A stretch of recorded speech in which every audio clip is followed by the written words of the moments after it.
Bapak Ibu, kita mulai agenda kita pada siang hari ini. Assalamualaikum warahmatullahi wabarakatuh.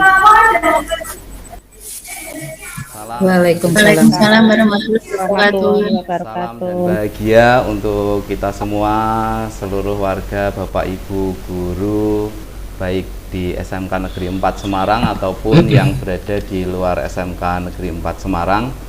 Patut kita bersyukur pada siang hari ini kita masih diberi nikmat kesempatan untuk selalu meningkatkan kompetensi kita sebagai guru. Dan izinkan saya dan Bu Ica nanti untuk berbagi pengalaman apa yang telah kami dapatkan selama mengikuti diklat guru penggerak. Mudah-mudahan saya juga berdoa kepada Bapak Ibu semua nanti ada yang meneruskan perjuangan kami untuk menjadi guru penggerak, khusus tidak hanya PNS ya, ASN juga, ASN P3K juga kami dorong untuk menjadi guru penggerak. Siapa tahu nanti bisa menjadi kepala sekolah menggantikan kepala sekolah saya yang sudah purna. Baik, izinkan saya share atau membagikan slide.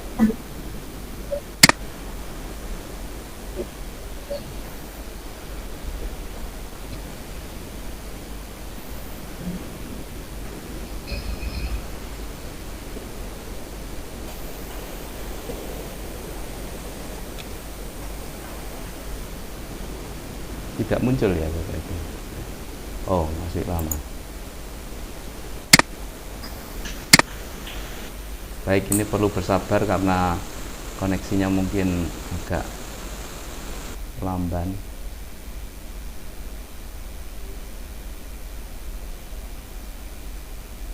Sudah muncul Bapak Ibu?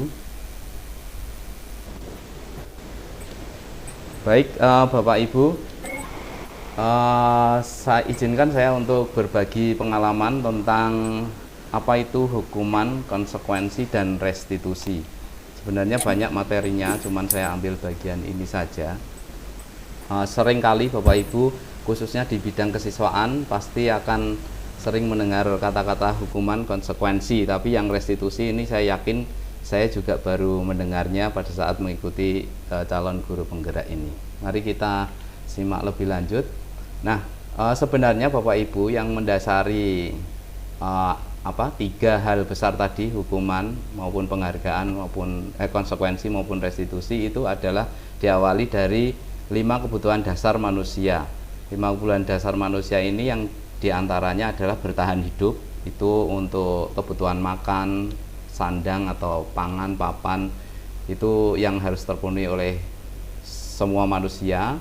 Kemudian kebutuhan rasa kasih sayang, diterima di sosial, diterima di kalangan teman-temannya, itu juga harus dipenuhi. Dan kebutuhan kebebasan, yaitu kebebasan untuk memilih, kebebasan untuk mengerjakan sesuatu, ataupun kebebasan untuk melakukan apa yang dia kehendaki sendiri. Dan kebutuhan kesenangan, yaitu kebutuhan untuk menciptakan rasa senang di dalam dirinya. Dan yang terakhir yaitu kebutuhan penguasaan. Penguasaan ini bisa jadi adalah aktualisasi, bisa mengerjakan sesuatu, bisa menguasai sesuatu, bisa berbuat sesuatu, ini termasuk kebutuhan penguasaan. Di mana kebutuhan 5 dasar ini, apabila seseorang tidak tercukupi 5 kebutuhan dasarnya ini, akan cenderung melakukan kegiatan-kegiatan atau berperilaku yang kontraproduktif. Artinya biasanya itu berbuat yang tidak sesuai dengan nilai-nilai kebajikan universal atau nilai-nilai kebajikan yang kita yakini bersama. Kemudian seringkali kita juga di dalam sekolah itu menerapkan peraturan, di mana peraturan itu adalah sebagai rambu-rambu yang tidak boleh dilarang. Kalau dilarang pasti akan menimbulkan hukuman gitu bagi siswa. Nah, dalam hal ini mari kita ubah mindset kita, yang dulunya peraturan itu seolah menjadi momok atau menjadi hal yang menakutkan. Mari kita berpindah menuju ke nilai kebajikan atau berpindah menuju keyakinan. Jadi peraturan mari kita mulai sedikit demi sedikit untuk menjadi keyakinan. Sebagai contoh peraturan sekolah, mari kita ubah sekarang menjadi keyakinan sekolah. Peraturan dalam kelas kita ubah menjadi keyakinan dalam kelas. Karena supaya anak juga tidak merasa terkena hukuman jika nanti dia berbuat kesalahan. Sebagai contohnya ini, misalkan peraturannya kembalikan barang ke tempatnya. Mungkin keyakinannya bisa kita ubah menjadi saya pribadi yang bertanggung jawab dan akan mengembalikan barang ke tempatnya. Kemudian peraturan dilarang mengganggu orang lain, itu mari kita ubah nilai kebajikannya menjadi keyakinan orang baik akan menghormati sesamanya. Misalkan seperti itu. Kemudian hadir di sekolah 15 menit sebelum pembelajaran dimulai, diganti keyakinannya saya malu jika datang terlambat. Nah, itu yang akan menumbuhkan budaya-budaya positif di dalam kelas dengan tanpa menimbulkan anak mengalami trauma atau ketakutan. Nah, nanti mungkin posisi teori kontrol nanti akan disampaikan oleh pemateri yang lain ya. Nah, ini mengapa kita menghindari hukuman, peraturan dan hukuman. Kita akan lihat sejenak. Menurut Gosen tahun 2024 dalam bukunya itu bahwa hukuman itu sebagai identitas gagal. Artinya hukuman tidak akan memberikan efek jera kepada pelaku dan akan cenderung dia akan mengulangi perilakunya itu karena dia merasa itu hukuman itu adalah istilahnya motivasi eksternal. Jika tidak ada orang yang mengontrol, maka saya berhak melakukan itu. Jadi bukan disiplin yang sukses atau identitas yang sukses. Nah, kemudian untuk disiplin yang positifnya ada dua, yaitu konsekuensi dan restitusi. Mari kita lihat bedanya hukuman, konsekuensi dan restitusi. Kalau hukuman itu sesuatu yang menyakitkan harus terjadi. Biasanya hukuman itu tidak sesuai dengan apa yang dilakukan oleh siswa. Artinya semena-mena, datang satu arah dari orang yang lebih kuat dan cenderung akan menimbulkan rasa nyaman, menyakiti hati orang yang dihukum. Terus kemudian korban akan mendapatkan keadilan, seolah-olah seperti itu. Murid akan tersakiti. Kemudian kalau konsekuensi itu biasanya sesuatu itu terjadi berkaitan dengan apa yang dilakukannya. Terus kemudian korban juga diabaikan, artinya masih ada kontrol penuh dari si pembuat konsekuensi dan murid masih dibuat tidak nyaman dengan konsekuensi. Sebagai contoh begini, kalau anak tidak mengerjakan, kalau hukuman anak tidak mengerjakan, nanti ada contohnya di belakang aja ya. Terus kemudian restitusi itu merupakan pilihan yang dibuat oleh si pembuat kesalahan sendiri. Dan biasanya restitusi itu menguatkan murid dalam jangka yang waktu yang panjang. Dan korban yang disakiti oleh murid itu akan mendapatkan ganti dan murid akan mendapatkan penguatan tentang keyakinan. Kemudian dalam hal menegakkan keyakinan tadi, Bapak Ibu guru bisa mengambil 5 posisi kontrol, yaitu 1. Bapak Ibu guru bisa menjadi penghukum, 2. Bapak Ibu bisa menjadi pembuat rasa bersalah, 3. Teman, 4. Pemantau, dan 5 sebagai manajer. Nah, dari 5 posisi kontrol yang fungsinya adalah menegakkan keyakinan ini, Bapak Ibu mari kita lihat satu persatu. Kalau posisi kontrol penghukum itu biasanya dia mengatakan seperti ini, kamu tidak mengerjakan tugas, saya, maka kamu harus memungut sampah. Nah, ini tidak mengerjakan tugas dan memungut sampah ini tidak ada korelasinya, tidak ada hubungannya. Makanya ini hukuman itu bersifat semena-mena dan kadang tidak berhubungan dengan kesalahan yang dilakukannya. Kemudian pembuat rasa bersalah ini Bapak Ibu guru banyak juga yang dijumpai ya. Misalkan dia mengatakan, Rudi, kamu tidak kasihan sama ibu sudah capek mengajar, malah kamu asik sendiri tidak mengerjakan tugas. Nah, ini Rudi akan merasa bersalah. Oh ya, ibu ini sudah capek mengajar, kok saya malah asik sendiri. Berarti Rudi akan merasa bersalah. Biasanya ini menggunakan intonasi nada lembut gitu ya, tidak garang. Kalau penghukum ini menggunakan nada garang biasanya, guru killer. Kemudian yang posisi teman, posisi kontrol sebagai teman, ini biasanya guru-guru yang dekat dengan murid, terus kemudian Bapak Ibu guru ini menggunakan kata-kata yang tidak formal karena memang suasananya dibangun dekat dengan murid. Sebagai contoh, Rudi, gimana sih kamu ini, ibu sudah baik loh, susah payah ngajarin kamu, please lah bantu ibu. Nah itu sebagai teman, biasanya suasananya lebih cair. Kemudian yang berikutnya adalah posisi pemantau. Ini pemantau ini biasanya berpedoman pada peraturan letter law. Kemudian jika kamu mengerjakan ini, maka kamu konsekuensinya ini. Jadi contohnya gini, Rudi, berapa kali kamu tidak mengerjakan tugas, kamu tahu konsekuensinya. Kemudian Rudi menjawab, misalkan tahu Pak, saya harus menyapu lapangan. Bagus, silahkan kerjakan sekarang. Nah itu masih dalam posisi pemantau. Kemudian yang bagi seorang manajer, ini mohon maaf slide-nya kok hilang, ini menggunakan prinsip segitiga restitusi. Nah ini yang baik adalah Bapak Ibu guru menggunakan prinsip segitiga restitusi, yaitu dengan langkah-langkah mulai dari menstabilkan identitas, kemudian validasi tindakan yang salah, dan menanyakan keyakinan. Proses restitusi ini sebenarnya adalah mengembalikan keadaan atau situasi atau kondisi anak yang membuat kesalahan. Kesalahan itu akan menyebabkan sesuatu yang tidak nyaman. Akhirnya si bu guru ini akan berusaha mengembalikan posisi tersebut supaya tertimbul rasa nyaman seperti dahulu kala atau seperti sebelum terjadinya kesalahan. Jadi di proses restitusi ini Bapak Ibu guru cenderung akan bertanya jawab.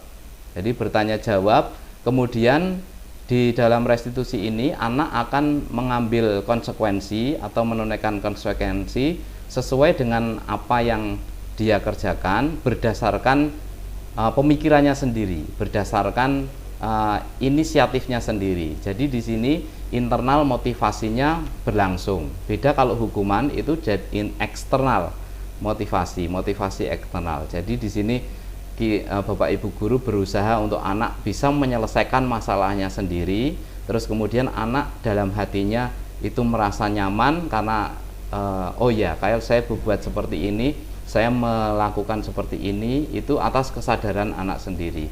Ada 3 hal menstabilkan identitas ini, contohnya seperti ini. Seorang anak melakukan kesalahan, kemudian Bapak Ibu guru bertanya, Rudi, kenapa kamu tidak mengerjakan pelajaran? Terus kemudian si Rudi misalkan menjawab, saya nggak ngerti Pak, ini materinya sangat sulit sekali, makanya saya sudah berusaha tapi tidak bisa mengerjakannya.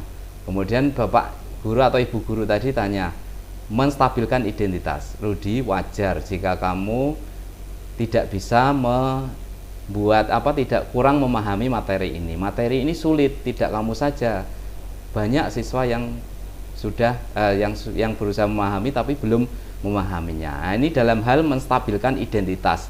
Artinya guru sependapat dengan Rudi tadi. Oh ya, wajar kamu tidak buat ini. Terus kemudian validasi tindakan yang salah. Misalkan Bapak Ibu guru telah selanjutnya melakukan langkah berikutnya. Lantas bersediakah kamu memperbaiki permasalahan ini, atau lantas kamu bersediakah memperbaiki kesalahanmu untuk tidak mengerjakan tugas ini? Misalkan Rudi menjawab bersedia.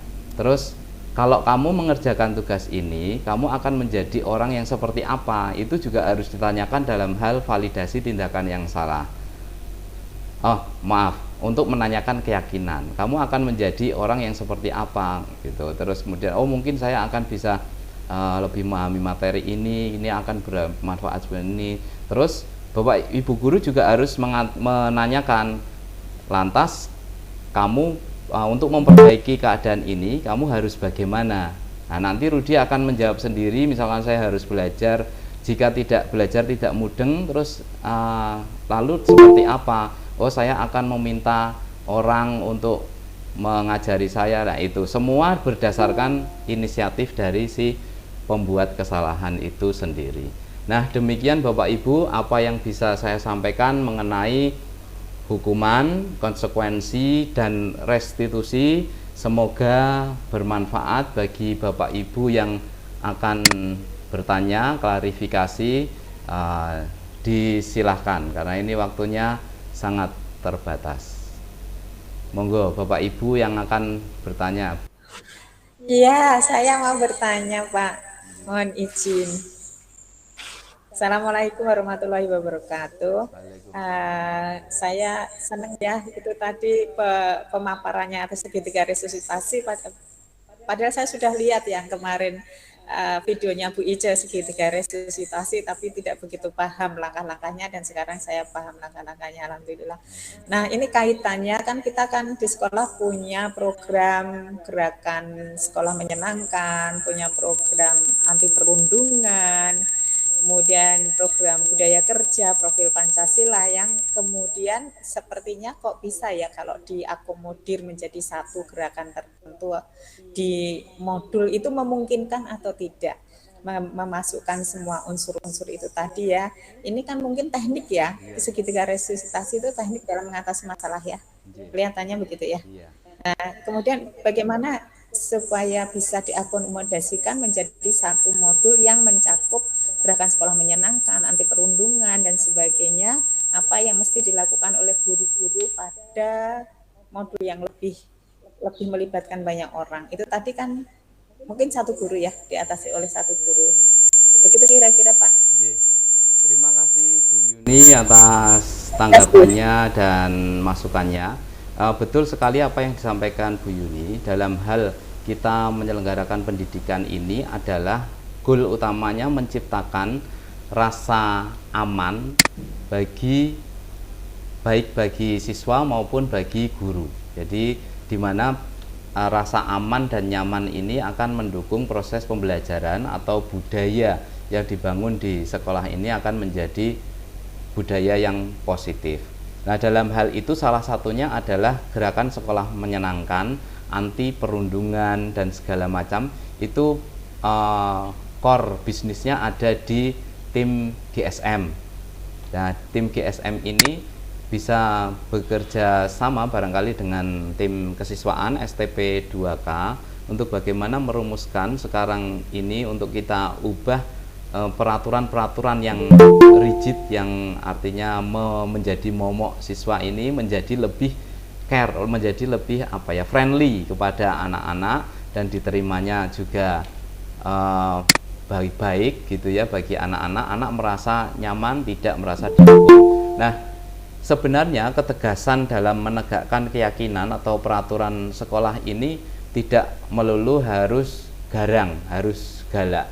Jadi artinya supaya kita membangun internal motivation dari si anak ini, kita membangun supaya anak itu mulai bisa berpikir untuk menyelesaikan masalahnya sendiri. Nah, ini kita bisa menggunakan segitiga restitusi ini. Segitiga restitusi ini adalah teknik saja yang akan mendukung nanti program-program mulai dari program sekolah di mana dikomandani oleh kesiswaan, kemudian dari program-program tim gerakan sekolah menyenangkan, bahkan hingga sampai program-program profil pelajar Pancasila. Karena pembangunan budaya ini, kita salah satu nilai kebajikan yang digunakan sebagai pedoman di sekolah ini ada salah satunya adalah profil pelajar Pancasila. Nah, mari kita arahkan ke sana untuk siswa bagaimana bisa mandiri, itu keyakinannya harus digali, kemudian anak bisa kreatif, keyakinannya juga digali, anak bisa saling menghormati, gotong royong, menghormati kebinekaan, itu juga digali, iman dan takwa kepada Tuhan Yang Maha Esa juga digali. Bagus sekali Bu Yuniati, nanti saya mungkin akan berkoordinasi dengan Bu Yuni sebagai kepala tim GSM dan kesiswaan dari Pak Eko serta STP 2K, bagaimana nanti kita mengubah mindset dari paradigma lama menjadi paradigma baru. Nggih, ditunggu kerjasamanya. Bagaimana Pak Berti atau Bu Ice bisa mengkaitkan antara, karena kayaknya ada kesamaan itu ya, language of love punyanya Clapman dengan kebutuhan dasar tadi ya. Bagaimana itu memadukannya? Terima kasih. Untuk keterkaitannya dengan language of love-nya Capman ya, karena Bu Yuni ini orangnya yang sangat romantis gitu ya. Jadi bacaannya language of love-nya Capman. Ada 5 kebutuhan kasih sayang ya. Apa artinya? Apa? Language of love.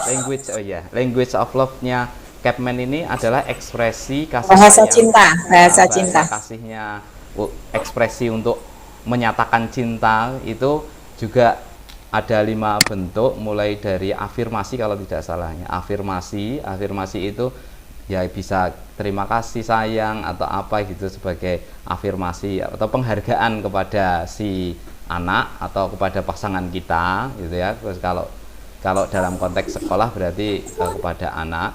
Kemudian ada quality time. Quality time ini mungkin kita memberikan waktu yang berkualitas bagi anak. Mungkin kita bisa lebih dekat, lebih mendekati ke anak untuk berikan perhatian khusus, waktu yang berkualitas bagi anak. Ini konteksnya sekolah ya, bukan keluarga. Kemudian receiving gift. Jadi ini harus hati-hati kalau dalam hal receiving gift ini, memberikan hadiah gitu ya, hadiah kepada anak. Ini penghargaan ini kalau tidak hati-hati ini akan terjebak pada hukuman, karena penghargaan ini juga sejatinya adalah hukuman. Motivasi eksternal juga. Jadi kalau kamu bisa melakukan ini, maka saya kasih ini gitu. Jadi motivasinya bukan dari internal. Jadi anak itu berbuat baik bukan karena saya ingin pribadinya baik, tapi saya ingin mendapatkan penghargaan itu. Nah, ini harus hati-hati, artinya sama dengan kalau kita memberikan nilai kepada anak, kita harus memberikan pengertian kepada anak betul-betul bahwa penghargaan ini itu diperoleh oleh kamu karena kamu pantas, karena nilai diri kamu itu pantas untuk mendapatkan penghargaan ini. Jadi bukan semata-mata karena perbuatanmu, tapi semata-mata bahwa penghargaan ini karena nilai diri kamu. Jadi anak nanti akan cenderung meningkatkan nilai dirinya, bukan untuk mendapatkan penghargaannya. Kemudian yang keempat itu menurut Capman adalah act of service. Jadi ada bahasa cinta yang diekspresikan gitu dengan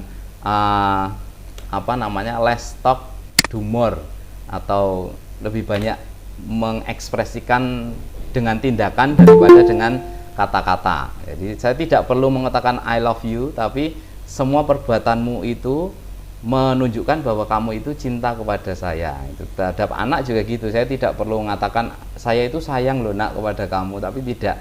Tapi semua perbuatan kita itu mengekspresikan cinta kepada anak. Kemudian ada yang terakhir menurut Capman itu adalah physical touch. Jadi sentuhan-sentuhan fisik ya. Mungkin kalau Rasulullah mencontohkan mengelus kepalanya, nah itu termasuk, itu adalah ekspresi cinta bagi mereka. Atau mungkin menunjukkan misalkan kalau dengan anak-anak kita itu salim, nah itu kan salim cium tangan, itu sama dengan siswa itu mengekspresikan cintanya kepada gurunya. Itu nambahi aja untuk Capman ini salah satu teknik untuk menyampaikan bahasa cinta kepada anak untuk memenuhi kebutuhan dasar keterterimaan anak atau kebutuhan dasar kasih sayang. Gimana, Bu Yuni, sepakat? Sepakat Pak, terima kasih Pak, terima kasih. Iya, monggo Pak Salim. Ya, boleh Pak Berti? Boleh, sedikit monggo. Menanyakan saja. Kalau tadi ketika ada anak terlambat kemudian tanpa ditanyai, suara saya sudah bisa terdengar? Iya, terdengar Sudah Pak. Pak, terdengar Pak. Ya, saya ulangi. Kalau tadi disampaikan oleh Pak Berti ataupun Bu Ice bahwa ketika ada anak yang terlambat, terus kemudian tanpa ditanya alasannya kenapa dan lain sebagainya kalau terlambat, tapi langsung disuruh lari ke lapangan, mengelilingi lapangan atau dan lain sebagainya seperti itu. Itu dikategorikan penghukum begitu ya. Nah, lantas bagaimana kalau misalnya bahwa lari itu sudah ada di dalam sebuah kesepakatan sekolah atau kesepakatan kelas misalnya. Kalau satu contoh misalnya di sekolah itu ada aturan atau kesepakatan di STP 2K kalau terlambat karena memang kondisi tertentu dan lain sebagainya maka diberi bahasanya sanksi, tapi nanti apakah itu merupakan hukuman atau apa, mohon klarifikasinya. Sudah ada kesepakatan kelas, salah satu daripada misalnya anak terlambat itu lari di mengelilingi lapangan seperti itu. Nah ini apakah kalau sudah ada kesepakatan seperti itu, apakah masih termasuk di dalam penghukum atau posisi kontrol pemantau seperti itu Pak Berti ataupun Bu Ija? Ya. Monggo, terima kasih. Ya, jadi Bapak Ibu kalau memang mengenai peraturan sekolah ini harus dipikirkan benar-benar. Jadi artinya itu termasuk ke konsekuensi hukuman atau restitusi gitu. Jadi kalau menurut saya, kalau misalkan terlambat sekolah mengelilingi lapangan, ini perlu ditinjau lagi, artinya konsekuensi yang harus diberikan. Nah, kalau misalkan konsekuensi yang diberikan itu memberikan manfaat kepada anak, terus kemudian ada alternatif pilihan, misalkan yang bisa dipikirkan anak, nah itu bisa berarti mengarah ke restitusi. Sebagai contoh begini, kalau kamu terlambat 15 menit, terus apa? Kamu harus konsekuensi apa yang kamu akan lakukan? Nah, artinya anak sendiri akan memikirkan konsekuensinya sendiri. Nah itu berarti bagian dari restitusi. Tapi kalau sudah ditentukan, disepakati oleh bersama bahwa jika terlambat 15 menit kamu harus lari. Nah itu sama saja konsekuensi, artinya belum membangun anak untuk mengarahkan anak untuk berpikir menggunakan otak luhurnya. Kalau Ki Hajar Dewantara menggunakan otak luhurnya untuk menyelesaikan masalah, karena penyelesaian masalahnya sudah disediakan nih oleh si pembuat kesepakatan gitu Pak. Jadi ya memang ini agak susah menerapkannya di dunia pendidikan untuk mendisiplinkannya, terutama di SMK, karena SMK ini bagaimanapun juga berkaitan dengan dunia kerja industri yang peraturannya sungguh begitu ketat ya, terutama yang berkaitan dengan keselamatan kerja. Nah ini mungkin perlu duduk bersama dengan si pembuat peraturan atau pembuat keyakinan untuk memikirkan bagaimana tetap peraturan itu atau keyakinan itu bisa mendisiplinkan siswa atau murid, tapi tetap mengakomodasi anak itu memikirkan sendiri apa konsekuensinya gitu. Jadi jangan ditentukan dari kita, ditetapkan dari kita. Gitu Pak Salim. Mungkin nanti kalau misalkan yang lebih Pak sama pakar ahli aja ya Pak. Kalau saya itu belum termasuk ke kategori ahli. Ya ke ahli psikologi. Yeah. Masih sama-sama belajar Pak. Terima kasih Pak Berti. Baik, masih ada lagi satu lagi aja. Kalau tidak ada nanti saya kembalikan ke Bu Ija.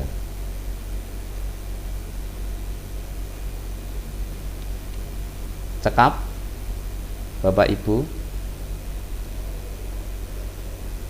apakah sudah cukup? Bapak Ibu, kita tidak bisa foto bersama karena kita sudah terekam.